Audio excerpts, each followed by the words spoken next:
Igreja promove conferência reformada virtual. Realização de ceias e batismos online causam debate na internet. Coleção de livros teológicos entram em promoção e levam leitores à loucura. Cantores gospels causam polêmica ao cantar músicas seculares. E sim, meus amigos, teremos a coluna Iago Martins. Essas e outras notícias na terceira edição do Notícias Teológicas.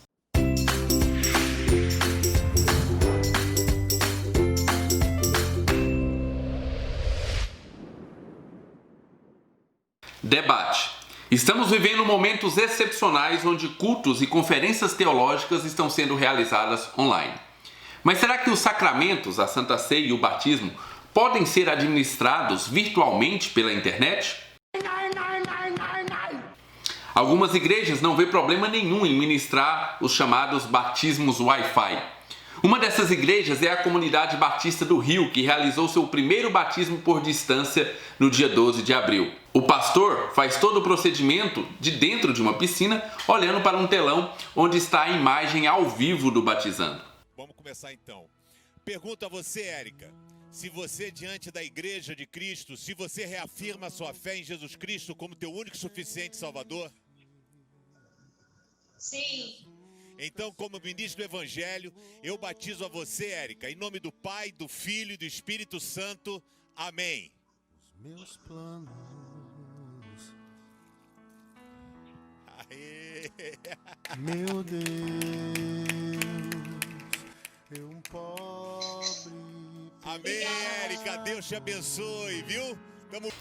Em outro momento, nessa mesma igreja, vemos uma irmã batizando o seu esposo, recém-convertido, também à distância, com o pastor acompanhando tudo da sua piscina na igreja. E eu pergunto a você, Murilo, se diante de sua família, diante de sua esposa, se você reafirma a sua fé em Jesus Cristo como teu único e suficiente Salvador? Reafirma. Então eu, como ministro do Evangelho, acompanhado da sua esposa, batizamos você, Murilo, em nome do Pai, do Filho e do Espírito Santo. Amém.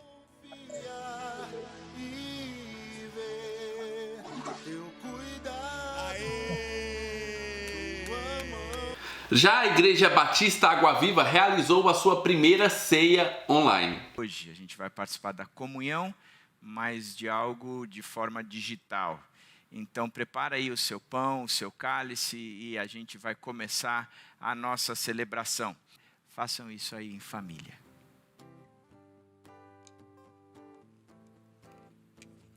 Vamos cantar mais uma música e depois a gente encerra. Alguém aí entendeu por que o próprio pastor não comeu o pão nem bebeu o cálice? Muito bem, existe toda uma polêmica a respeito da administração dos sacramentos via online ou virtual. Os pastores Paulo Júnior e Augusto Nicodemos forneceram sua contribuição sobre o assunto em uma live no canal Defendendo o Evangelho. Primeiramente, o tio Nico nos explica os fatores presenciais da ceia, o que impediria sua ministração por sistemas online.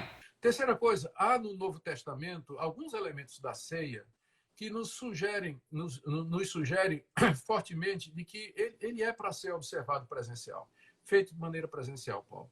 A própria ideia que você encontra lá em 1 Coríntios 10, onde o apóstolo Paulo está falando da ceia, ele diz que nós participamos do mesmo pão, do mesmo corpo e bebemos do mesmo cálice. Então, a ideia da ceia é exatamente essa de união, de estarmos juntos, bebendo, comendo daquele mesmo pão, né, que foi partido, nós pegamos um pedaço daquele mesmo pão e bebemos daquele mesmo cálice que está sendo servido.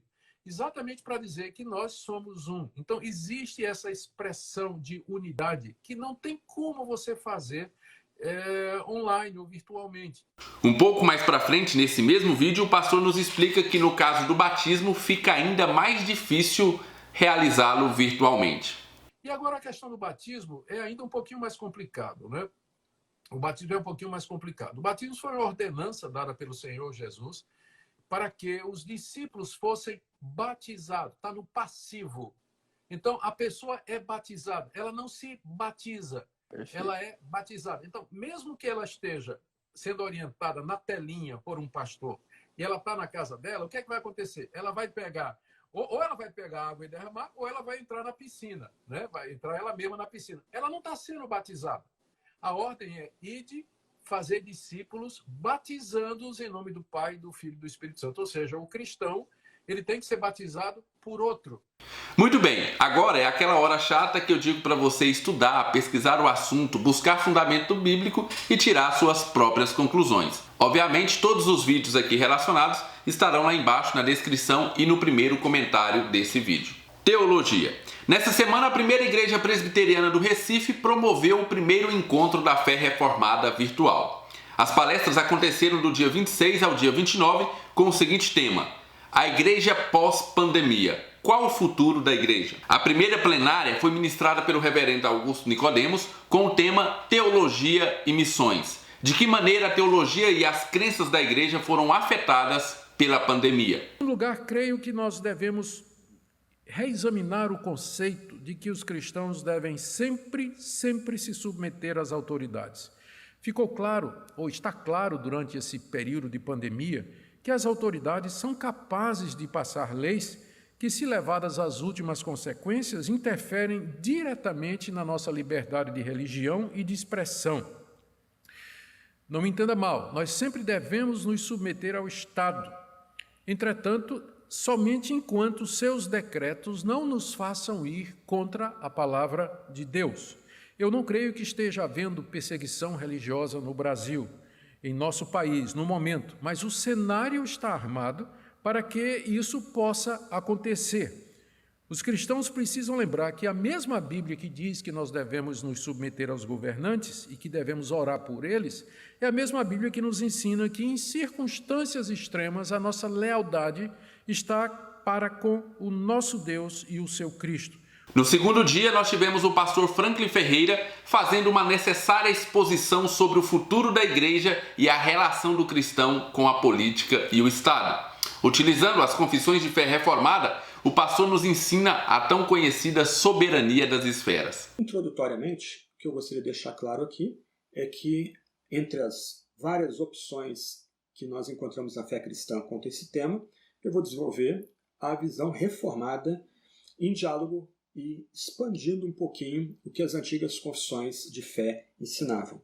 Para aqueles que quiserem ler um pouco mais, eu recomendo checar o artigo 36 da Confissão Belga, as perguntas 101, 104 e 105 do Catecismo de Heidelberg, o artigo 30 da Confissão Belga e o artigo 23 da Confissão de Fé de Westminster. Na terceira ministração, o pastor Paulo Júnior, Chicotinho de Jeová, ensina como ficam os cultos na pandemia e na pós-pandemia. Nessa palestra, inclusive, ele aborda diversas questões, incluindo a ceia e os batismos online. O que nós estamos aprendendo nessa pandemia, meu irmão, e após essa pandemia, é a realização das ordenanças ou dos sacramentos, o batismo e a Santa Ceia.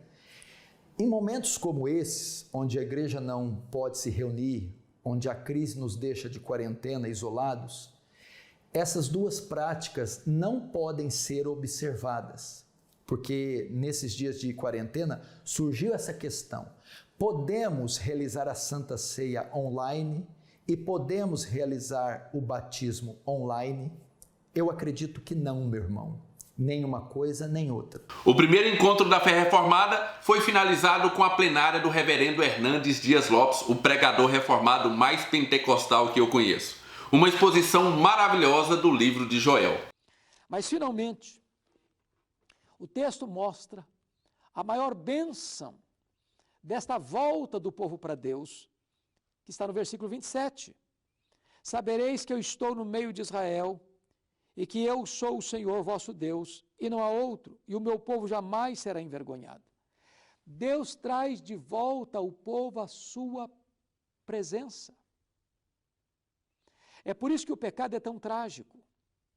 As pessoas estão muito angustiadas com o Covid-19, com a pandemia, com a crise econômica, com o problema da saúde, mas há um mal, há um vírus, há uma doença pior do que todas essas, com as suas consequências, com as suas sequelas.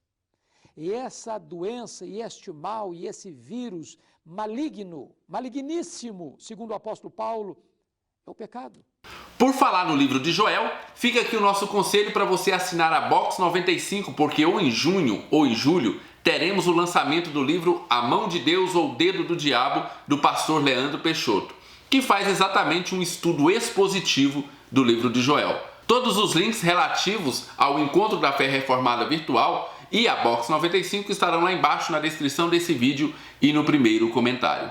Promoção. Nessa semana a Amazon fez uma promoção inacreditável dos livros que compõem a coleção patrística da editora Paulus.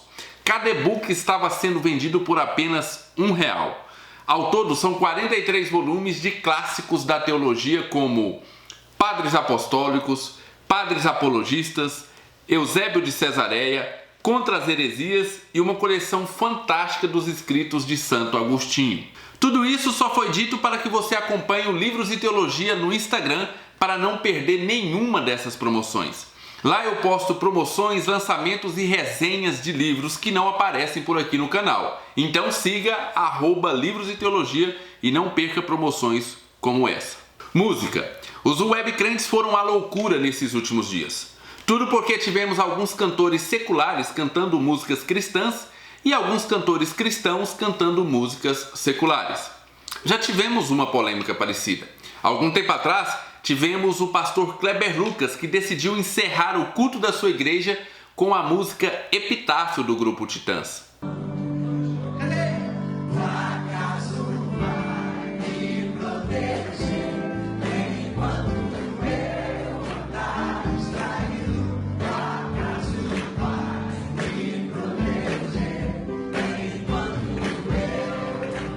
Mais recentemente, na live da cantora Priscila Alcântara, tivemos a experiência de vê-la cantando a banda Calypso e o clássico A Lua Me Traiu. A lua me traiu, acreditei que era pra valer. A lua me traiu, fiquei sozinha, louca por você. A lua me traiu, nunca queria, era pra valer. A lua me traiu, fiquei sozinha, louca por você. Não consigo te esquecer. Apaixonada. Eu confesso que se eu tivesse que escolher, eu preferia lá a banda Titãs. Esse jornal também apurou que algum tempo atrás, o grupo Voz da Verdade também encerrou um culto ao som do eterno maluco beleza Raul Seixas, com a música Tente Outra Vez. Pois a água viva ainda está na fonte. Você tem 2 pés para cruzar a ponte. Nada acabou. Se você for ver o vídeo inteiro dessa música aí, cantada pelo Voz da Verdade, você vai ver que eles não ensaiaram direito a música e nós só temos um conselho para dar para essa banda: tente outra vez. Mas o assunto não acaba aqui, porque o mundo, meus amigos, o mundo está de ponta cabeça. Então, também tivemos alguns artistas seculares cantando músicas cristãs. Começamos com a live de Simone e Simária, que depois de cantar sobre como é bom fazer sexo descompromissadamente, tratar traição como algo natural e que encher a cara de cachaça é divertido, encerraram a sua live cantando Deus de Promessas, do Davi Sasser. Mas a alegria vem de manhã. És Deus de perto, és Deus de perto e não de longe. Nunca mudastes, tu és fiel.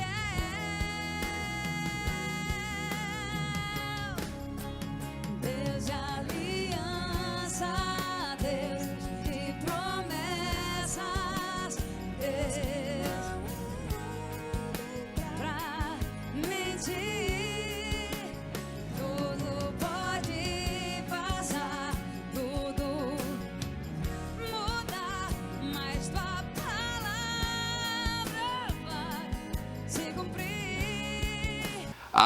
como seria bom, Simone e Simária, se vocês realmente compreendessem que a palavra de Deus ela vai se cumprir. O humorista Whindersson Nunes também cantou um hino em sua live, mas eu confesso que achei mais uma brincadeira que ele fez, relatando aqueles cantores de certas igrejas que não está nem aí para o ritmo da banda e continuam cantando a sua música do jeito que eles quiserem. O irmãozinho não quer nem saber, ó. Eu quero, no tempo, estar com Cristo. Toca aí, só pra vou imitar aqui o irmão na igreja, como é que ele chega. Eu quero estar com Cristo, onde a luta se trava, no lance imprevisto, dos te encontra, vai! Até que eu possa ver na glória, se alegrando na vitória, onde Deus não tem como, não dá. Então eu vou no olho aqui. Já a cantora Anitta cantou diversas músicas em uma de suas lives. Tivemos músicas da cantora Bruna Carla, aquela música Ninguém Explica Deus, e uma das músicas cristãs mais bonitas na minha opinião.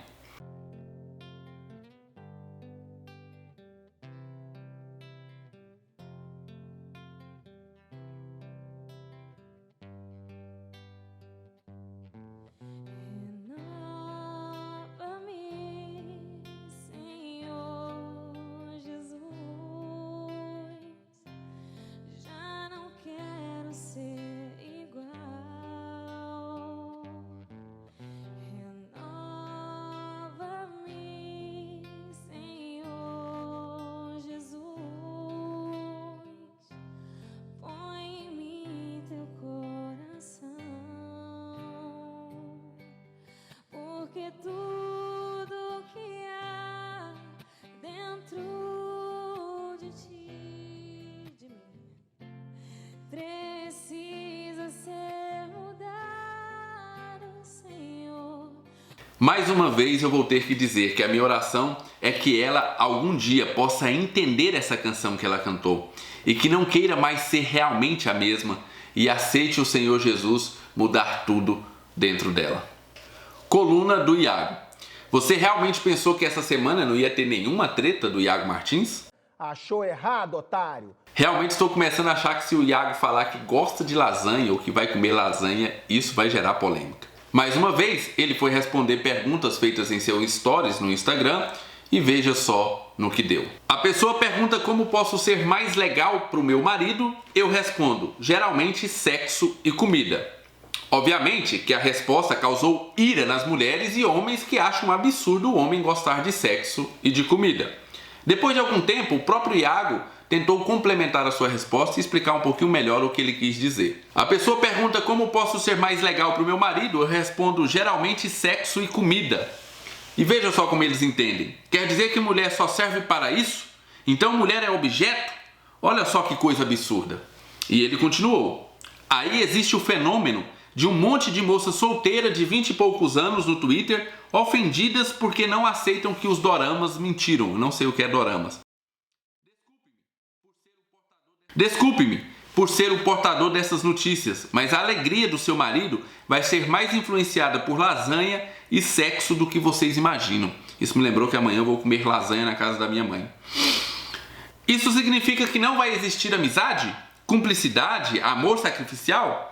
Claro, eu estou falando disso todo dia aqui no Instagram, mas você pode passar sua vida lendo o livro de teologia do casamento, com fome e abrasado. Qualquer outro esforço de amar seu marido vai significar menos. E ele termina dizendo, então não esqueçam do que o tio aqui está dizendo aqui quase todo dia. Casamento é muito mais que sexo, casamento é um relacionamento de entrega e sacrifício. Sexo não resume o casamento. Mas moças, podem espernear quanto quiserem, fazer textão quanto quiserem e até me ofender publicamente como fazem no Twitter, me fazendo parecer o tipo de homem que eu não sou. Quando você entrar na realidade de um casamento e descobrir que não sabia nada de como a vida comum é, sou eu ou outro pastor de respostas simples e diretas que você vai procurar pedindo ajuda para salvar o casamento. Porque tuas threads no Twitter não vão fazer diferença quando teu marido só quiser um franguinho no domingo e um cheiro no cangote depois do trabalho. É claro que nenhuma dessas explicações adiantou, pois estamos no mundo mágico da internet onde explicações são inúteis. E a polêmica continua até agora sendo debatida por inúmeras pessoas no Twitter que deveriam estar comendo ou namorando seus cônjuges. Muito bem, pessoal, essa foi a terceira edição do Notícias Teológicas. Se você ainda não viu as duas primeiras edições, eu vou deixar lá embaixo na descrição desse vídeo e no primeiro comentário para que você possa ver, ok? Se você gostou, deixe o seu like, inscreva-se no canal e compartilhe esse vídeo nas redes sociais. Boa noite!